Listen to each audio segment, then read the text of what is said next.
About 2.5 years ago, my apartment was broken into during a camping trip. Some things were stolen, including multiple firearms. A year ago, one of my firearms was found with some kids selling crack in a small city right over the border of the next state. The plea deals fell through, and the girl the cops had initially mentioned was going to trial. I receive a letter in the mail telling me of the court date and location, but it is explicitly not a summons. Whatever, I want my gun back sooner than later, so I go. Both the prosecutor and the assistant prosecutor are out sick, one with COVID. They make us hang around for a while for no reason, and eventually I just leave. They didn't like that. But whatever, being there was legally voluntary. I tell them they can mail me the new date, and I'll deal with it then. 3 weeks go by, and here we are this morning. I get home from work, and I check my mail. There are 2 letters, one for the first girl, and another's for a guy I know just as an accomplice from the updates about the girl. His trial is today, and hers is tomorrow. I go to the courthouse 40 minutes away and let them know I'm here. Everything is fine.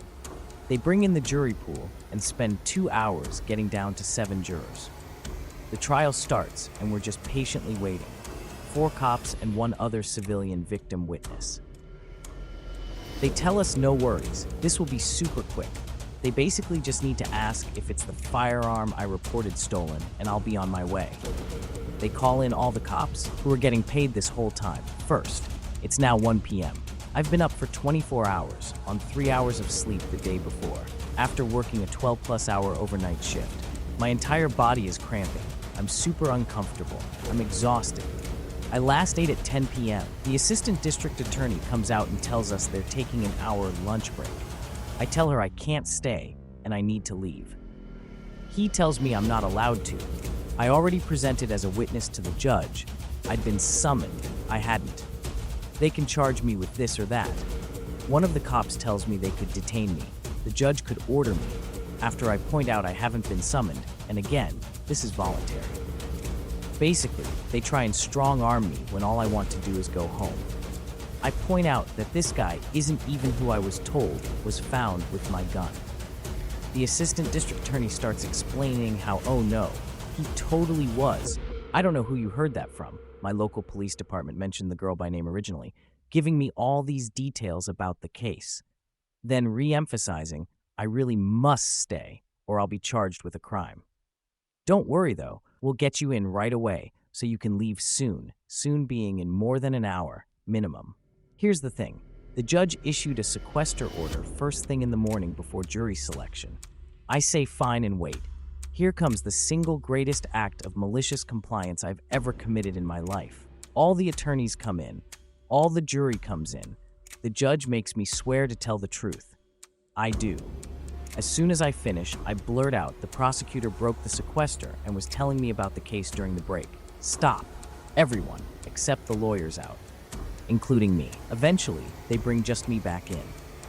The judge again makes me swear to tell the truth, confirms I understand what's happening, tells me the importance of a fair trial, and explains that witnesses are never to volunteer information and are to only answer the questions. You've been summoned, and it's a legal obligation. I let him finish and mention that I have never been summoned. He says, then I'm ordering you. Understood? Yes. Everyone comes back in. We all take our oaths again. The prosecutor that was threatening me starts asking questions. Here's the thing, I swore to tell the truth. I never agreed to tell it in a way that makes her life easier. She asks me some basic questions, name, age, what I do for work, etc. Then she gets into the actual questions. Do I own weapons? Did I report any stolen around this date? Did I own one of this model? Did I report this model stolen, etc.? Is this your gun?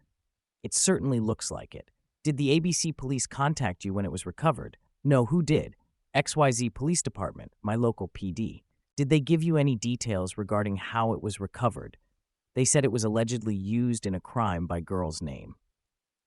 Defense objects, and the judge strikes that from testimony. By now, the district attorney is realizing that she's giving me too much leeway and starts asking for yes or no answers.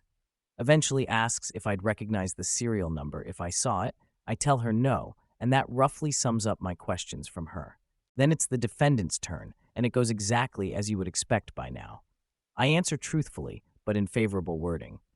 You said it looks like your gun, but you can't confirm? I'd need to compare the serial number against the police report or the gun shop which still has it on record. Do you know who stole your firearm? No. Do you recognize XYZ? No. She asked a few more plausible deniability questions, and then I was free to go. I can't wait to be back tomorrow for the girl's trial. I'll probably be much less malicious, but I know the district attorney will be nervous when she sees me. Court is officially over, so the sequester order is no longer in effect. Good times. And don't worry, if I botched her case in this regard, that kid had more than enough charges. He should have taken the plea deal.